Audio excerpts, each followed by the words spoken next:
Thanks for listening to Curious Cat, the podcast that examines the shadowy space where science and the supernatural collide. I'm your host, Jennifer Holtz. Join me every week as I explore what it means to be a soul in a meat suit. Welcome to Curious Cat.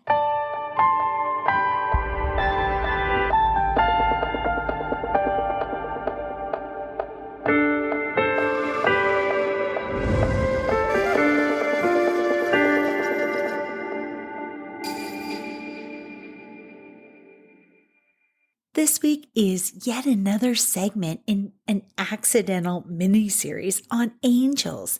I'm focusing on an archangel that risked banishment from heaven to gift us humans with divine knowledge. He has what's been called the best sense of humor in the whole of the universe and has dominion over lightning. I'd like to introduce you to Archangel Barachiel. Let's get into it. Let's start with some Barachiel 101. What's in a name? Well, a lot apparently. Before we dive into Barachiels, a quick reminder that the EL at the end of many angel names means of God. Here are a few versions of Barachiel's name from learned religions. Barachiel, Barachiel, Barachiel, Barbiel, Barachiel, Barachiel, which sounds like a shaving cream, Pacriel, and Barachiel. There's also a strong argument to be made that this is also Zarachiel with a Z. The name Barachiel means God's blessings, so it's no surprise this is the angel of blessings and also the chief of all the guardian angels. From Learn Religion, quote, Barachiel intercedes in prayer before God for people in need, asking God to give them blessings in all areas of their lives, from their relationships with family and friends to their work. People ask for Barachiel's help in achieving success in their pursuits. Since Barachiel is also the chief of all the guardian angels, people sometimes ask for Barachiel's help delivering a blessing through one of their personal guardian angels. End quote. From Angelic Lightwork by Alana Fairchild, an author out of Australia. Quote, Barachiel is one of 4 ruling seraphim described in the Bible as an angelic prince with thousands of angels tending to him. His feast day is November 8th. LearnReligions.com reminds us that Barachiel sometimes appears in feminine form in paintings that emphasize Barachiel's nurturing work, delivering those blessings. Like all archangels, Barachiel doesn't have a specific gender and can manifest as either a male or a female, according to what works best in a given situation. And full disclosure, I see Barachiel as male, so I'll use he, him throughout this episode. From Susan Gregg's book, The Complete Encyclopedia of Angels, quote, he is an angel that is ancient, thought over 130,000 years old, and is considered to be one of God's mightiest angels, end quote. From Angelicopedia.com, they list Barachiel with a K, that is the angel of lightning. They also list a Barachiel with a Q as the ruling angel of the 7th hour of the day. I tend to let the Barachiel with a K hold the most weight because as I prepared this episode, lightning lit up the sky. Even Angelicopedia is confused about the myriad of angels that begin with the letter B. This gives me a little bit of comfort because as I combed through their website, I also found an article specifically about Barachiel. Here are a few highlights. Barachiel is traditionally associated with the month of February and the zodiac sign of Pisces. He is also sometimes described as being the ruler of the planet Jupiter and the zodiac sign Scorpio. So a little confusing, but hey, He's big enough to encompass 2 zodiac signs. In the 3rd book of Enoch, he is described as one of the angelic princes with a myriad of some 496,000 ministering angels attending to him. He is described in the Almadal of Solomon as one of the chief angels of the 1st and 4th Korah. Barachiel's responsibilities are as varied as the blessings for which the archangel is named. It is written that Barachiel may be prayed to for all the benefits which the guardian angel is thought to confer if one is praying to the guardian angel directly, but also as an intercession. He is seen as an official saint in Eastern Orthodox tradition as well as some folk Catholic traditions. In particular, a patron of family and married life. He is also seen as the angel assigned by God to watch over converts, also called adopted children of God, to assist them in their lives. From the Gnostics, and this goes hand in hand with last week's episode, what the hex, quote, having knowledge of all manner of blessings. So Barachiel also has knowledge of curses and knowledge of how to prevent them or shield from them. This goes seamlessly with my recent episode, as I mentioned, what the hex. Here's yet another tool in your spiritual toolbox when it comes to hexes and curses. I just love when we get breadcrumbs from the universe like this. Okay, but back to precious Barachiel. So green is the color many associate with Barachiel. When you close your eyes, though, and say the name Barachiel, what color flares behind your eyelids? For me, it's a rich sage green, like a lamb's ear plant or green garnet. The color that you saw, though, is your color indicator of Archangel Barachiel. It's as individual as we are. I wanted to go into some of the symbols of Barachiel from angelichthrone.com. Quote, their divine energy can be represented by elements such as a golden aura, a cornucopia overflowing with blessings, or a pair of open hands showering blessings upon those who seek their guidance.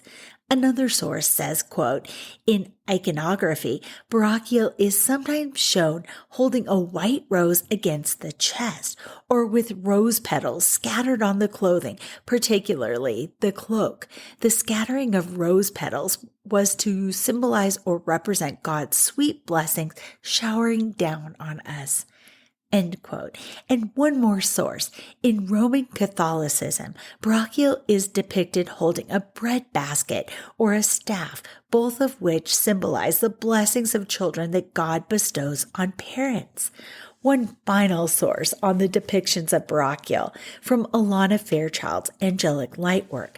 Barachiel is often depicted holding a rose or scattering rose petals. As the angel of divine blessings, this is her symbolic spreading of those blessings with abundance and generosity.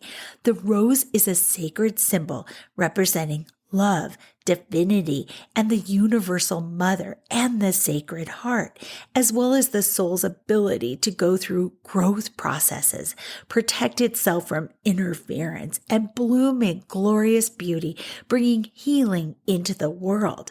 She continues, it is taught that Barachiel is the chief angel over all guardian angels. So if you or someone you are supporting wants to connect with their guardian angels, or you want to send a guardian angel to someone, someplace, or an animal in need, then you can ask Archangel Barachiel to help with that process. She also reminds us that whenever we act on behalf of another person, we must honor and respect that they have free will. We can still pray for them, but pray in such a way that we are not manipulating their situation. So think blessings, not control. That's the key. I wanted to turn for a moment to Barachiel in Religions of the World from Llewellyn.com. Barachiel is one of 4 ruling seraphim, described in the Bible as an angelic prince with thousands of angels tending to him. Barachiel is an official saint of the Eastern Orthodox Church, which I mentioned earlier, and he is also venerated as a saint by some members of the Roman Catholic Church. Catholic tradition says that Barachiel is the patron saint of marriage and family life. And earlier I mentioned the Almadel of Solomon. So according to the Almadel of Solomon, a 17th century book purportedly written by King Solomon, Barachiel is in charge of people's attitude and protects innocence. Barachiel hunts evil, has dominion over lightning, and rules the month of February. He is the ruler of the seraphim, which are divine creatures associated with cherubim. And just as a reminder, cherubim are those winged creatures or guardian spirits which protect the Garden of Eden. And also they can come in the form of wind, which we had a ton of last night in Denver. But let's dive into some Barachiel controversies. From the banned book of the Bible, Book of Enoch, chapter 8, he is mentioned as he was at least temporarily tossed out of heaven for giving humans the forbidden knowledge that we know as the zodiac and astrology. And for me, that says so much that he risked everything to give us what is basically the divine keys, our owner's manual, the star map to our stardust within. And I love that. The many blessings of Barachiel. Besides astrology, Barachiel gives many blessings to humans. He assists people in having a positive outlook and also helps humans have good fortune. In fact, one source says that, quote, gamblers who really want to win would do well to ask Barachiel for assistance. And why is that song, The Gambler, by Kenny Rogers going through my head right now? Barachiel has a great sense of humor and inspires laughter and joy. It is said that as he walks in his favorite places, the prayers of people appear on the trunks of trees, which calls to mind a picture I took when I was visiting Mother Cabrini's shrine. There was a stand of aspen trees right next to her divine spring of water, and people had carved their names and prayers into the thin white bark. I'm wondering if I should maybe make that the photo that I highlight this week for this episode. After a quick break, though, I'm going to share the post of one Reddit user, an author that is super confused by Barachiel. Back in a second. Welcome to the Derek Loudermilk Show. I'm your host, Derek Loudermilk. This is a show that lives at the intersection of science, spirituality, and adventure. My goal with every episode is to blow your mind and expand your consciousness. So if you're interested in topics from cutting-edge research in brainwave training, sound healing, and remote viewing, to magical encounters with light beings, extraterrestrials, and past lives, to the greatest explorers of our physical world, including the world's most traveled people, extreme adventurers, and world record holders, then this is the show for you. Check it out on DerekLoudermilk.com or wherever you listen to podcasts. Welcome back. At the top of the episode, I expressed my confusion about Barachiel's name, from the myriad of different spellings to, is Barachiel a fallen angel or a valid, exalted archangel? It seems I'm in really good company with my confusion, or at least I have a company of one other person. I found a Reddit user, an author that is equally confused. I've got to share his post. The Reddit user's name is TW Devil, who wrote, quote, every time I look up Angel of Lightning, Barachiel shows up, but every website I find that has information on him, aside from fan wikis or shows or websites with fictional character biographies, they fail to mention this.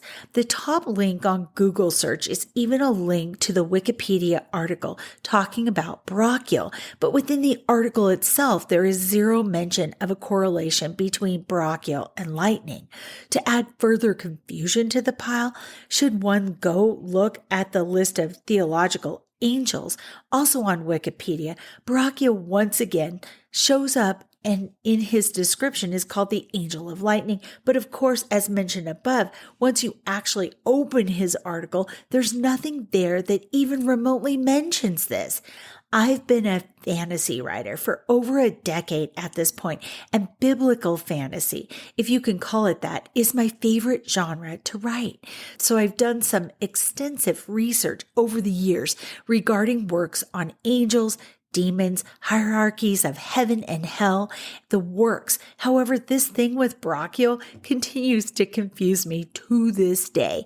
If anybody could explain where the notion came from or point me in the right direction towards some proper material that goes more in depth on the angels of Byzantine Catholicism or Eastern Orthodox Christianity, I would be very thankful, end quote. So here's one of the informative responses he received. The Hebrew word barak means lightning. So Barachiel translates to lightning of God or El. Although he isn't mentioned specifically, for a basic overview of celestial persons, I'd suggest Dictionary of Deities and Demons in the Bible, 2nd edition, 1999, end quote. A few more fun facts about Barachiel. He loves the forest, and he always answers prayers offered with an open heart and a willing spirit. How beautiful is that? If you wish to call Barachiel close to you, here are a couple suggestions. We know now to open our hearts, but repeat his name and then trust. Trust and have hope for what may come next. Hope, it seems, is a magic ingredient. Author Alana Fairchild says, hope is, quote, an essential quality to cultivate if we want to live a life in connection with the sacred, with the divine, and to manifest our potential. She continues, hope is what allows for us to go through experiences that seem to be against us and, with wisdom, grow in light and strength because of them. Then we benefit. We know what to do different next time, and we become more fearless because we realize that even in a challenging situation, we will find a way through. In our fearlessness, we soften. We become more open. In our openness, we are more receptive to blessings. We don't shut down. We open up. When we are open, rather than fearfully controlling and manipulating, we are able to receive the abundance of Barachiel's blessings. We become a more radiant light in the world, helping others to find their way. She offers a simple but lovely idea. Ask for Barachiel to bless your path with the Divine Mother's roses of grace. You can imagine, feel, or pretend that the most beautiful rose petals are falling from a sacred celestial rose in the sky, unfolding in the center of the universal sacred heart and drifting gently into your own soul. Relax, take it in, trust in what shall be. Whew, that's just plain wonderful. So are you ready to take a wild tangent? Check your hats and glasses. Angels or aliens? It's become a wild hair of mine lately to contemplate angels and aliens. If aliens are from another place far away and have technologies that are far advanced from ours, what if they create forms that are acceptable to us humans for our encounters with them? They wear maybe angel cosplay, right? From their outlandish descriptions in the Bible, like multi-winged creatures with many faces to flaming wheels covered in eyes. What if the aliens sometimes don't quite get it right?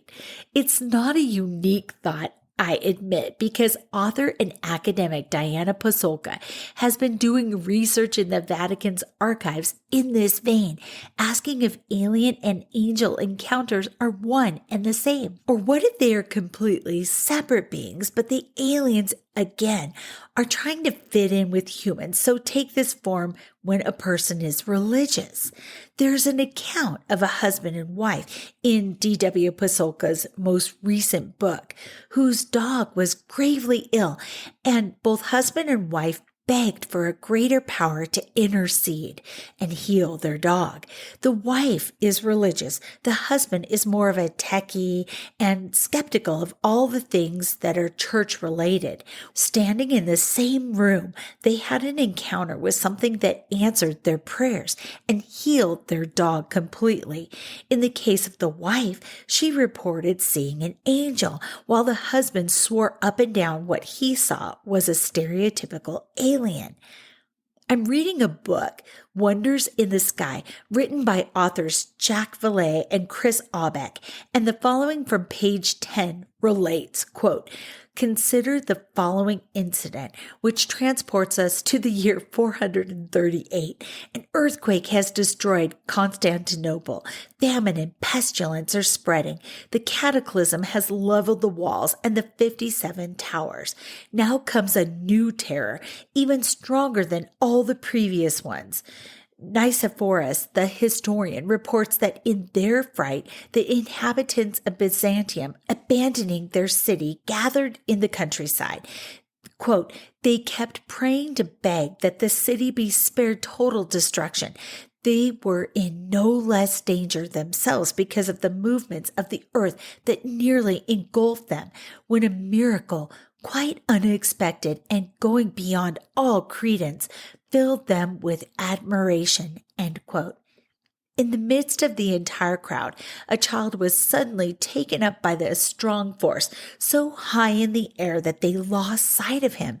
After this, he came down as he had gone up, and told Patriarch Proclus, the emperor himself, and the assembled multitude, that he had just attended a great concert of the angels, hailing the Lord in their sacred canticles.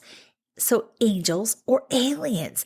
Many contemporary reports of abductions involve ordinary humans caught up by a strange force that alters their reality in drastic ways and causes them to report contact with other forms of consciousness, or even with a totally alien world. End quote. Before we close, I want to share the stones that hold Barachiel's energy. If you were to reach for one stone that embodies Barachiel's energy or vibe, it would be moldavite. From Robert Simmons' book, The Alchemy of Stone, moldavite is usually a deep forest green, though some pieces are pale green or greenish brown. This powerful stone helps with transformation, rapid spiritual evolution, chakra activation, cleansing, protection, increased incidences of synchronicities, and ascension of the heart. Scientific theorists differ on hypotheses regarding moldavite's origin. Some contend that moldavite is earthly rock melted by the heat of the meteorite crash, while others suggest that the material is of extraterrestrial origin, possibly a type of obsidian ejected by a lunar volcano. A third theory says that the force of the meteor's hit striking Earth propelled material into the sky, which then, due to heat, turned to glass and rained back down as moldavite. From Simmons' book, some background on moldavite. Moldavite's formation coincides with the crash of a large meteorite in what is now the Bohemian Plateau of the Czech Republic, approximately 14.8 million years ago. Most specimens are found strewn throughout that area. For many decades, farmers in southern Bohemia have turned up pieces of moldavite when plowing fields, and moldavite miners sift and dig through loose sands and gravels from depths of up to 20 meters. Some of the richest finds have occurred at the towns of Chelem and Slavek. A very delicate, lazy form of moldavite has been found near the village of Besednice, although this location is now exhausted. Throughout history and even into prehistory, Simmons writes moldavite has been regarded as a spiritual talisman. Moldavite can be very pricey. As an alternative, see if you like the feel of moss agate. Moss agate aids in stability, persistence, and grounding. It aids both the heart and root chakras. It encourages peaceful temperament, lessens mood swings, and helps develop stronger will forces. It can open inner doors that lead to communion with nature spirits and helps one find and adhere to their higher purpose. It's an excellent stone to aid healing during an illness or for those in recovery for addictions. And I have to interrupt myself because that calls to mind something that happened to me this week that I feel compelled to share with you. And I don't even know why I'm supposed to share this right now, but here it goes. So my partner went out of town and I did what I always do after I drop him at the airport. I came back home and I cleaned the house so that it was all spiffy for when he came back and for myself while he was gone. It's like a weird, nice thing for myself so I don't miss him so much. And then after that, I was really hungry. So I went to a local restaurant to get a burrito bowl. And I went it was during the lunch rush, so I knew the place would be swamped. So I went a way that I normally don't to get into their parking lot. I went a back way. And I saw a truck pull up and a lady got out and that was wearing a tie-dyed sweatshirt. Very distinctive. She had very long, beautiful hair that was like a brown color. And he threw something at her. And I just barely acknowledged it. Like I barely saw it. It's one of those things I saw, but I didn't actually absorb.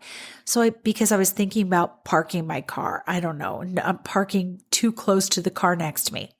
So I pull in, turn off the engine.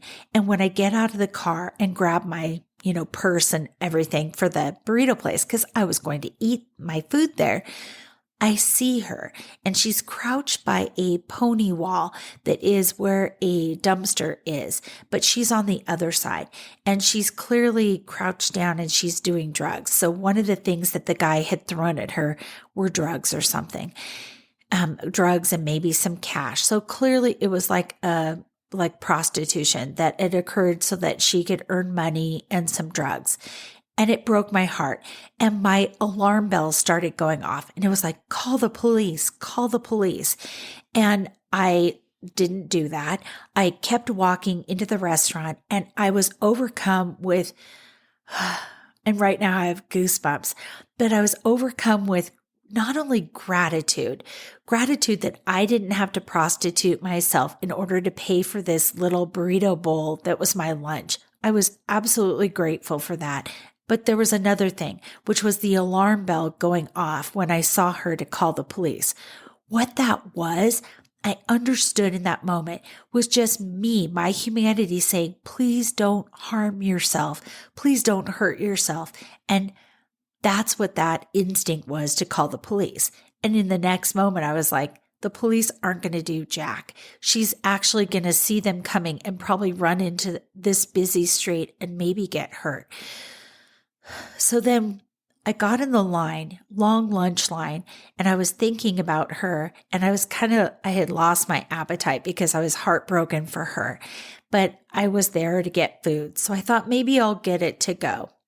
I got my food, paid for my food, and decided there was an empty space at this big bar area because it was noon. People weren't really drinking alcohol, right?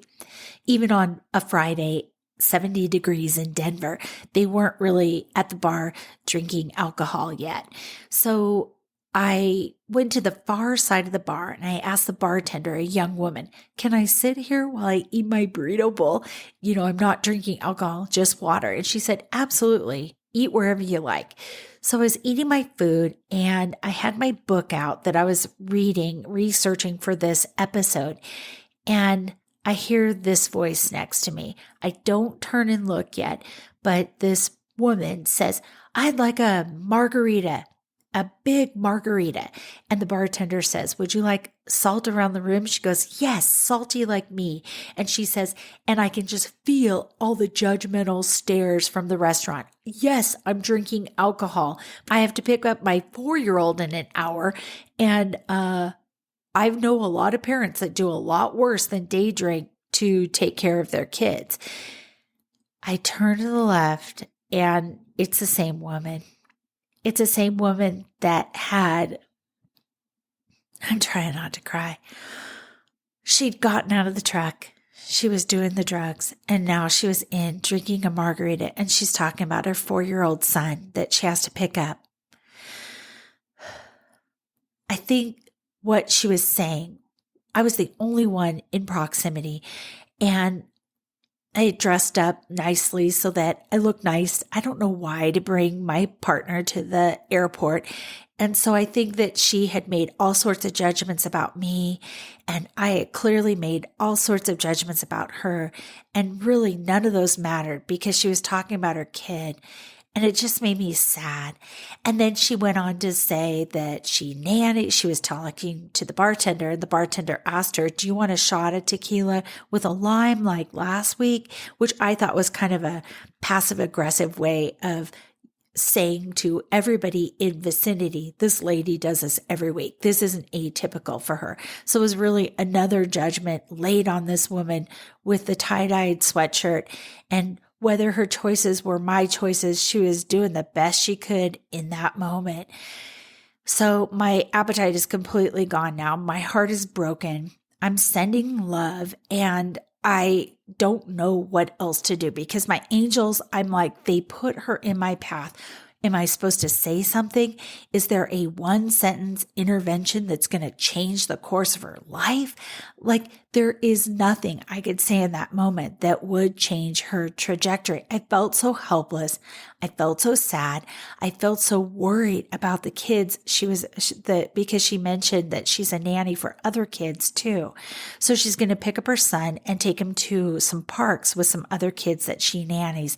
And she's clearly on drugs and alcohol. So like even just being behind the wheel with little ones, it made me sick and it broke my heart all at once. And the sickness was just that paralysis of my stomach of not being able to help her. So I kept my crap together and I collected up my stuff and I, recycled my things, left, got in the car. And the minute I pulled in my garage, I burst into tears because it's so sad. The mother of 20-year-olds, 20-plus-year-olds, I know how hard it is to be a parent, especially when they're young. It's really challenging to meet their energy levels and to relate to them and be always on for them and trying to do your best the whole time thinking, am I doing the best I can for these kids?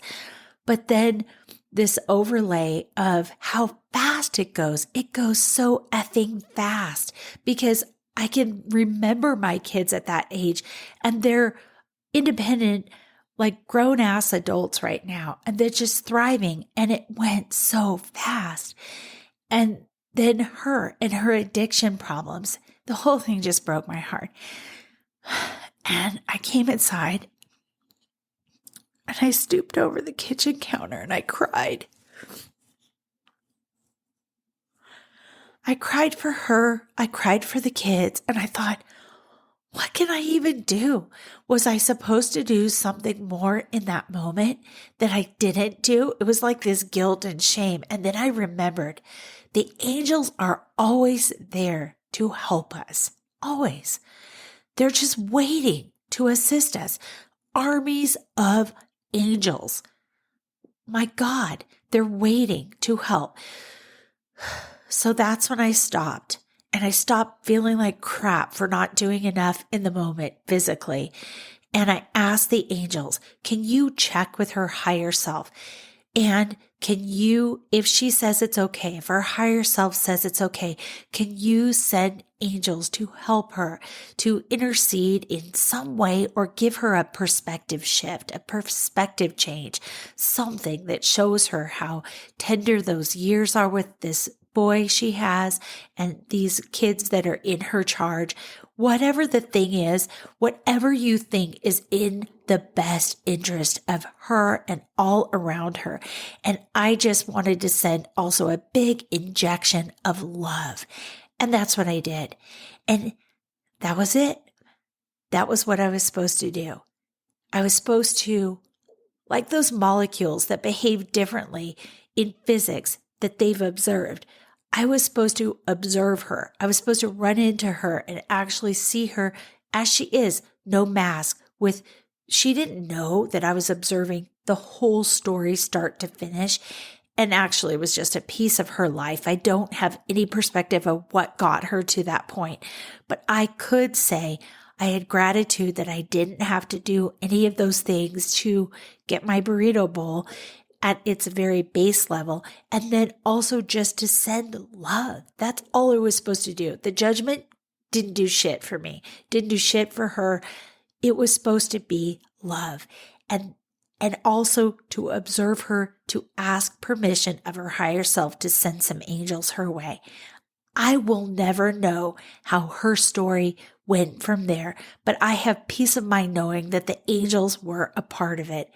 So when I talk about the moss agate and the addiction, that's what it brought up for me. And maybe that's what the angels sent, is some moss agate vibration to her to maybe help her along whatever's going to be the rest of her path. I'll never know. But I wanted to think of her in love right now and share the story of us.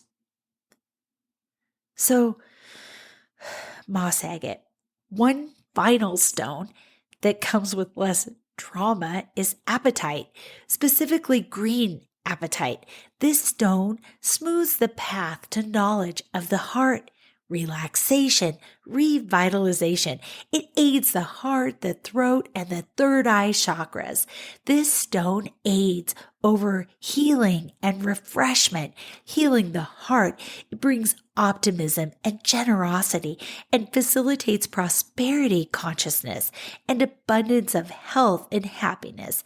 Simmons writes, quote, "Green apatite is a wonderful tonic for frayed nerves and stress. It allows one to clearly communicate the balanced wisdom of the mind and heart, keeping one attuned so as not to overdo either one's logical or emotional side," end quote. You may already have the perfect stone right now to draw you closer to Barachiel. Think of his properties and say his name out loud, then run your hand over the stones in your collection. Which one of them calls to you or seems to stick out in some way? Maybe a change of temperature, colder or warmer. That's the one for you and Barachiel. I hope this episode and Barachiel bring you and yours many, many blessings. Thanks for listening to Curious Cat. I'm grateful for you, for your time and your interest. I vowed not to pay attention to the number of streams because my angels and guides have said this is a class that we are taking together, you and me. 2 people is plenty. It's like a secret university course, which makes the process feel all the more intimate and sumptuous. Until next week, stay curious. I love you.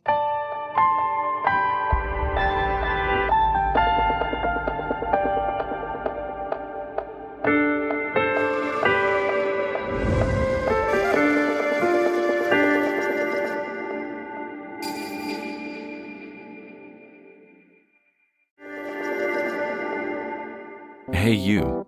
Yes, you. Are you looking for a new podcast that appeals to your scientific curiosity, but is also a little bit spooky? Show me how I died in a past life. Well, look no further, because this cat is where it's at. He had concerns about the ethics surrounding AI, feeling they had achieved consciousness. Curious Cat Podcast examines the shadowy space where science and the supernatural collide.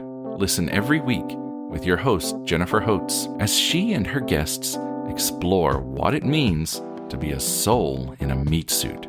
We were healing karma together. They were all kind of predestined to resolve something. Listen on all your favorite streaming apps and continue the conversation on Twitter at CuriousCatPodCA, or find Jennifer and all her links at Jennifer L. Holtz, spelled HOTES.com.